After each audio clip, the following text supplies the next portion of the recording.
Hi, it's Mark from Top Local. I'm here with Bernie Pawlik, Pawlik Automotive in Vancouver, Vancouver's best auto service experience. 24-time winners of Best Auto Repair in Vancouver, as voted by their customers 24 times. We're talking cars. How you doing, Bernie? Doing very well. Today's victim is a 2016 Range Rover Sport that had front brake replacement. What was going on with this vehicle? Yeah, so the vehicle came to us with a brake warning light on the dash that the brakes were worn out. And so we proceeded to do some service on it. What inspections do you do to kind of dig into that warning light? Yeah, so the warning light is pretty clear. It's like a brake pad wear light. So we do a brake inspection on the vehicle to determine whether it's front brakes or rear brakes. In this case, it was both. But yeah, that's the inspection we do. We look at the pads, we measure the rotors, inspect the brake fluid, all the brake lines. So it's not just let's just throw some pads and, rotors on it or whatever. We move the caliper pistons, make sure they're moving okay, and the caliper sliders are good. Yeah, it's a thorough inspection. And what did you find? So yeah, the front and rear brakes were worn out on the vehicle. So the pads and rotors were worn out, front and back. Calipers were in good shape, but this vehicle is not very old, 2016. So we wouldn't expect there to be anything else with the vehicle, but it's always worth inspecting. But pads and rotors all the way around, and the brake fluid was due to be replaced as well at the same time. So we're just going to talk about the front brakes today, the backs another time, perhaps. So what's involved in doing brakes on a Range Rover? Well, basically, there's 3 items to replace. So we'll just talk about the front brakes. There's new pads, brake rotors, and brake pad wear sensors, which each axle has a pad wear sensor to indicate when the pads are worn out, to give you a warning on your dash. So how effective are the pad wear sensors at actually detecting accurately whether your pads are worn out or not? Well, in this case, they were really good. I'm going to share some pictures at this point, and we'll have a look at a couple of things, and we'll talk about that a little more. So there's our 2016 Range Rover Sport Autobiography Edition, which is a very nice model. There's a little close-up of the brakes after we complete a nice shiny new rotor, nice Brembo red painted caliper. It's a very large brake rotor. Although it's funny in this picture, you can't really tell so much, but it's a nice visual ratio of brake size to wheel size, if that means anything. But, I tend to think it makes the vehicle should stop faster. So here's a picture of our old parts. These are the front pads and rotors we removed from the vehicle. This little groove here is basically helps dissipate heat. You can see it's pretty much worn out, especially on this pad here. There's an edge view of our pads, and this wire piece here, this is the pad wear sensor. So just one brake pad on the front axle has a pad wear sensor, and on the rear, just one brake pad as well. On some vehicles, they have a pad wear sensor on every pad. It depends. Range Rover, Land Rovers just put it on one. So how effective is it? Well, let's just get a close up and we can actually look at the brakes. So this is the pad with the wear sensor. So you can see there's still probably maybe 2 millimeters of pad left on this one. And the sensor is, I don't know if it's actually even touched. I didn't actually look really closely, but I don't even know if the sensor is touched. So it might be the rear one that actually set the warning light off. But if you look at this front brake pad, this is as thin as a piece of paper. So this pad is worn out and almost ready to go metal on metal. It would be a matter of a week before it would start grinding. So this is the yellow arrow here, basically points at what brake pads left. That's the pad wear sensor. And the blue arrow just kind of points at the edge of the rotor, which is why we replaced the rotors. These brake rotors wear pretty hard on most European cars. As the pad wears, it tends to wear the metal away on the rotor as well. So it's not really, if you could machine it, you would be basically machining the rotor right down to its wear limit, which means in a short period of time, it'll be under the wear limit. They just wear out really fast at that point. So that's kind of an example of everything.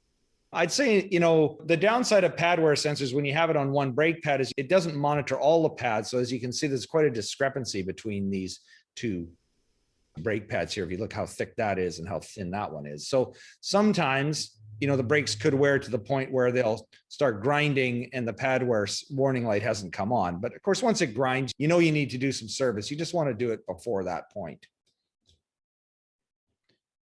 So Range Rovers are pretty big vehicles and they're very high performance. Probably got a lot of horsepower, so they need big brakes. How long did the brakes actually last on these vehicles? Well, surprisingly, not as long as I think they should. This vehicle has 33,000 kilometers and all 4 brakes are worn out in front and rear. And this is kind of typical of a lot of large European SUVs like Audi, the Audi Q7 for years.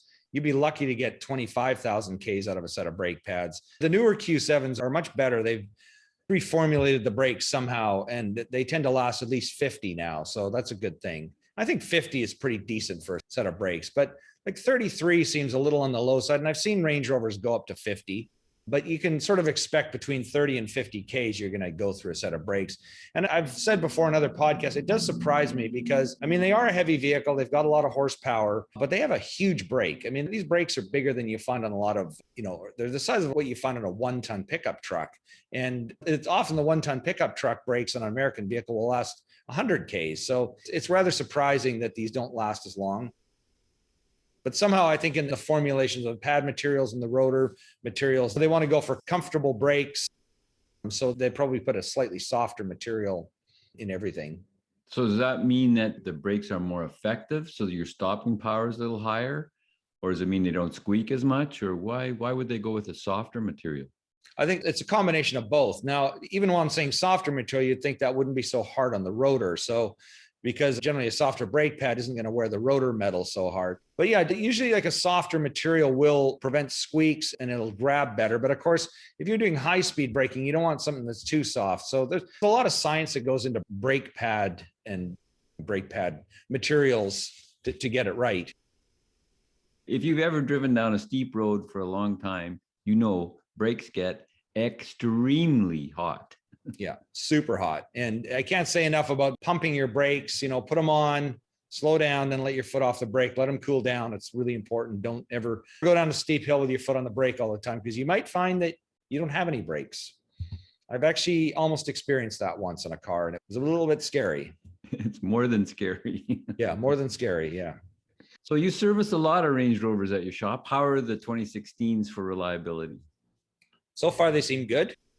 Of course, it is only 5 years old at this point. And I find sometimes you need a little longer of time before you find out the reliability of the vehicle. We found timing chain issues with a lot of these engines. This one's fine. Of course, it's very low mileage and 5 years old. But if you go, a few model years back, timing chains are problems. But so far, so good. I think first 5 years of these vehicles, you're generally pretty good. I mean, maybe a brake job, possibly a set of tires if you drive a lot. But other than that, so far, so good.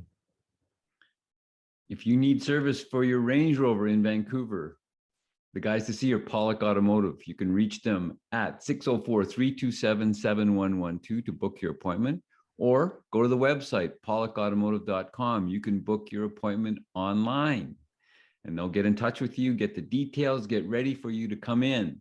You have to call and book ahead. You have to book on the website ahead because they are busy. There's a reason why they're 24-time winners of best in Vancouver, because they are, simply.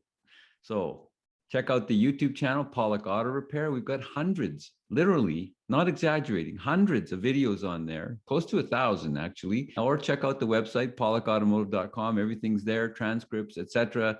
We've been doing this for 9 years. We've got every make and model and type of car you can probably think of, and type of repair on there. Thanks for watching. We really appreciate it. Thank you, Bernie. Thank you, Mark. Thanks for watching.